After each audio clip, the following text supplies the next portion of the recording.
Ah yes, here it is. The polished Strat with the finish on it. I am really happy with the way this turned out using the Tru-oil finish. And a few things we're going to talk about in this video are cutting and shaping the headstock. Also using the grain fill on the body of the guitar. And then obviously the Tru-oil finish on this. And everything is hand done with zero fancy tools or anything like that. I really wanted to strip this down to bare bones so that if this is your first time building one of these guitars, that you would have success in liking the end product. So if you like what you see here and you find this video helpful or entertainment, please leave a like, share, or subscribe. And yeah, if you have any question at all, feel free to leave it in the comments and I will answer it as soon as I possibly can. So, all that being said, welcome everybody and let's get to the video.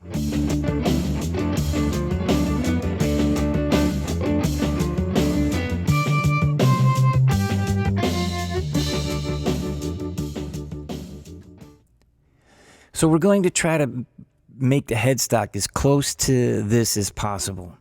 This is my own design I came up with when I was in Lutheran school, and I really like the design a lot.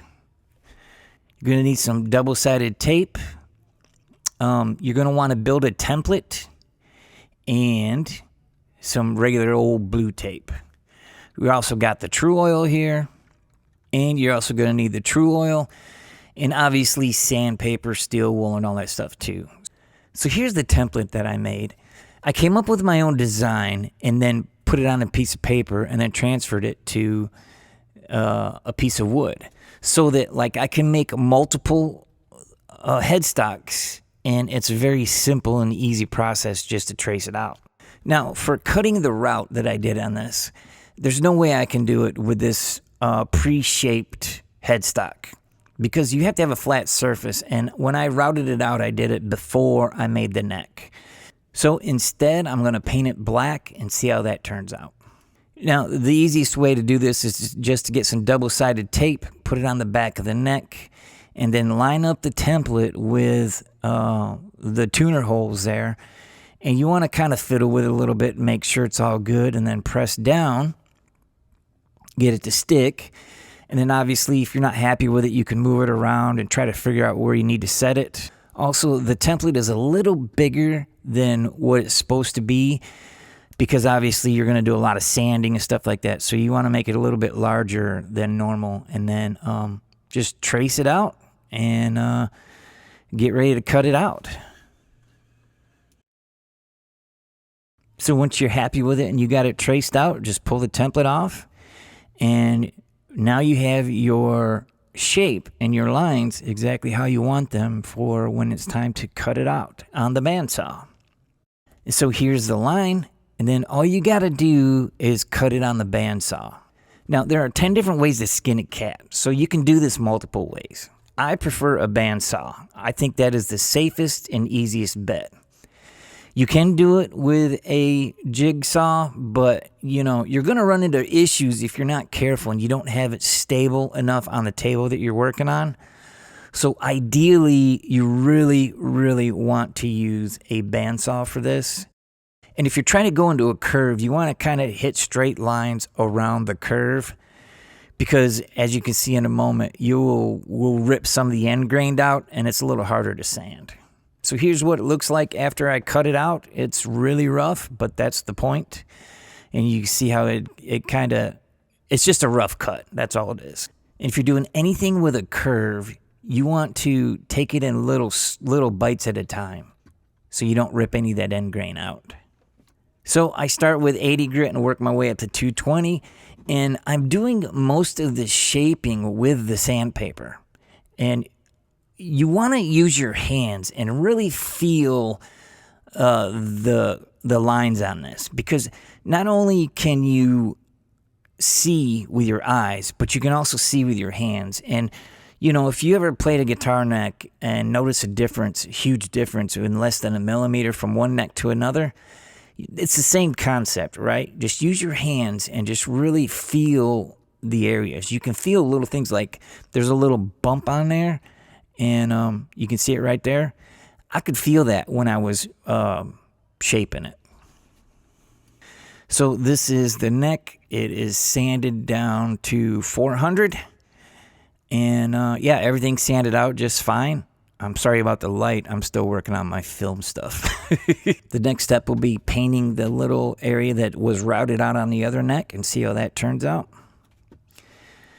So instead of it being wood color like this one is and having a nice curve on it, it's just going to be basically taped off and painted with super nice lines. And we're just going to see how that looks. This is my first time doing it this way, and I want to give it a try just to see how it turns out. Here's another template that I used for when I routed it out. So I'm going to use that to trace out what I need to paint. So we're just going to add some blue tape on here. And then take the template and place it how you want to place it. And score my lines there. And then I will take a razor blade and just very finely cut out that tape right there. Just be real careful. You don't have to dig in too deep or anything. Just use a brand new blade on there and you'll have no problems with it whatsoever. And so I primed it and did 3 or 4 coats of black paint on that, and that's what it looked like after I got done. And now for the reveal. Da, da, da, da. And there we go. So here's what it looks like now. Yeah, it turned out pretty good, I think. You know, you want to really rub the tape hard on the area to get a straighter, cleaner line and a crisp line.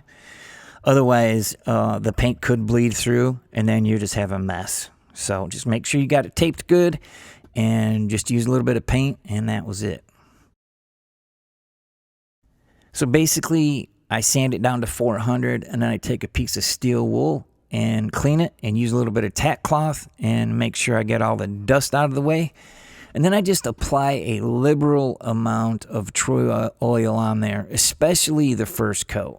You know, you can see it soaks in so fast. So I always make sure to steel wool it and use the tack cloth in between coats, just to keep it from any little dust bunnies and stuff getting on it. And here it is after 4 coats, and it is a beautiful finish. Now it's time to get to the body. Okay, so closely examining this body, there was some issues that I found that if I was going to build another one of these, I would probably paint it. I don't know if you can see it on the camera enough, but you can see right where the pieces are joined. I mean, you can on most of them anyway, but there was just some issues with a little piece of weird wood on there that kind of stuck out like a sore thumb right here. And some spots where it just didn't look quite right. But this is the easiest finish, so, you know, we're just going to roll with it. And it still turned out pretty great, though, to be honest with you. So one thing you want to do when you're sanding this guitar body is build a block. Get you either a piece of metal or a piece of wood or something that you can put on a flat surface, like a piece of glass, and make sure it's nice and flat, and then you can start sanding. I also use these little round sandpaper deals, mainly for wrapping sandpaper around it, and it really helps getting into those curves, like the horns and stuff like that. So I just take some double-sided tape, and I put it on the flat surface of the block, and, you know, stick my sandpaper to it, and that's pretty much it. That way you're flat sanding it as you're going, and you're not going to have whoopties and stuff. You know, it'll be a nice flat surface. So now we're going to seal the body. I'm going to put a couple coats of Tru-oil on here. This is sanded to 400 grit right now, and you can see it's pretty nice. It turned out pretty good, you know, and so there's no scratch marks or anything like that. We got all that stuff out of there, and it's the same process. Sand it from, you know, whatever you feel like you need to start. Like 120 is good for this. And then sand it down to 400. And then you want to take a tack cloth And the tack cloth will pick up any like dust particles or things like that you can't get by wiping it off. It's really great. Anytime you finish anything, the tack cloth can definitely be your friend.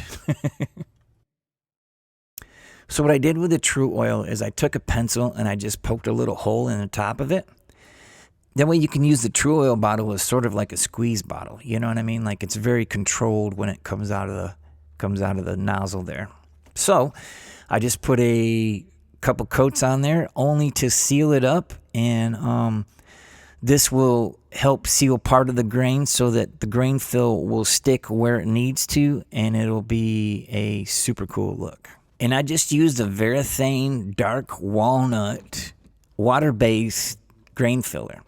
I mixed up a little cup, and I just put a little bit of water in it and mix it up to thin it down just a hair. And that's all I used for that. So you just want to apply a liberal coat. You can brush it on, wipe it on, however you feel like you need to do it. And just put it on the body, and let it dry pretty much. So here's what the grain filler looks like dry. Now what I'm going to do is sand it down to where I want it as far as color goes. And you'll see how much the guitar pops after this. It's crazy. Here it is finished after I sanded it out, and you can see where the grain filler has filled in and really highlights the grain of the wood a lot more than it did before. It's just a subtle thing, but I really love doing this. It just gives it just that little bit more, you know? And now we're going to start with the Tru-oil. So the same process, sand it down, do the tack cloth, pour the Tru-oil on it, and then just wipe it on. I know it might sound kind of counterintuitive taking a rag and wiping it with it, because you're going to load up the rag, right? And so some of it doesn't actually go on the guitar. But it's a very easy way, if you have not done this before, to be able to control the mess. You know, like you won't get too much everywhere. And it's a really great product to use too. I was really love using this stuff just because it goes on nice and you don't get any weird, you know, you just got to make sure that the runs, you catch all the runs and do all of that stuff. So when I'm doing this, I do either the front or the back first, and then I wipe the sides down, and then I do the other side, and then I wipe the sides down again. Now you can either do one side and let it dry, or what I did is I took a hanger and I hung it up. So that way I could do both sides at the same time. Here's 2 coats, I believe, on here, and you can see it's already starting to really show some character and add a nice subtle color to it, and it's just a super cool look, I think.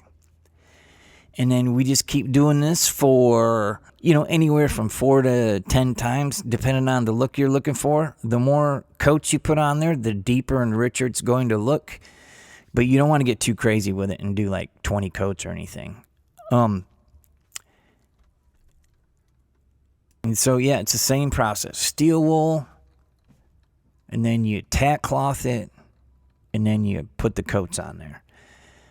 I was doing 1 coat every 2 hours or so.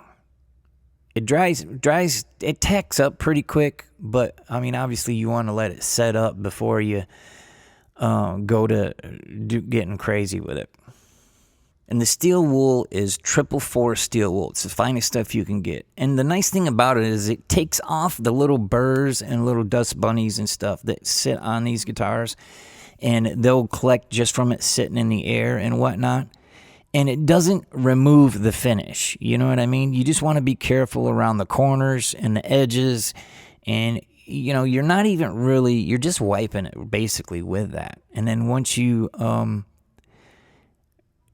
feel like you got a smoother surface, then you can just take your tack cloth and wipe it down. And, yeah, I mean, that's the whole process, really. And with the Tru-oil, it's just nice. Like, it dries pretty flat. And I was really surprised at how much, if you really hold the guitar in the light and you really look for any spots that you might have missed or whatever, you can really see where that is, you know. As you do this, you'll learn to use the light to your advantage. And when you're looking at it, and if it doesn't have a smooth, glossy surface on it, then you missed some spots, you know. And then you just want to, when you're using the rag too, you want to start from the back and work your way all the way forward. You don't want to stop in the middle of the neck, because you will leave little tiny marks on there that you'll end up having to sand out. So just do full strokes from one part of the guitar to the other. That way you will not have anything like that. And here is 6 coats. I put 6 coats on it, and you can see it's got a really rich, nice finish. It's pretty smooth. Like I said before, there's no buffing or anything so far. This is just steel wool it, tack cloth it, add a coat. Steel wool it, tack cloth it, add a coat. And I did that 6 times, and this is what it looked like finished. The grain fill helps with adding a little bit of color and just letting it pop a little bit more. And it's a really super classy sort of look, you know. And this is my first time using Paulownia, and I kind of like it, man. It's soft, right? It's really soft, so you can sand it easy, but you can also dent it easy. And the grain, after you do the grain fill, it really turned out great. And here is the neck. I put a couple more coats on it after you saw it, so this has 6 coats on it too. And it's the most natural feeling finish I've ever had on a guitar. And you can see why a lot of guys definitely like having this on their guitar neck. It just feels great, man, just great. So there it is. That's the finished neck. Let me know what you guys think about the painted thing instead of... I definitely like the routed thing a little bit better, but I can only do that if I make a neck from scratch. So, but this is the next best thing, and I think it turned out pretty good. And then finally, here it is, the finished guitar. I really, really like this finish. It's easy to use. You don't have to get crazy with it. And if you do make mistakes, like, you can sand it out very easily and then just start all over again, you know. So you don't have to worry about if you're going to screw it up or not. Some of the other finishes are a little bit more finicky, and it takes a little bit longer to get used to doing them. So honestly, this is a super great finish to start with a guitar build to do. So anyway, I hope you guys enjoyed this content. Let me know in the comments below if you have any questions or anything. And we're going to get ready to install the pickups and the electronics. And the guitar's taking some cool shape now. So feel free to like, subscribe, and follow, or leave me a comment down below. And we will see you on the next one. Thank you.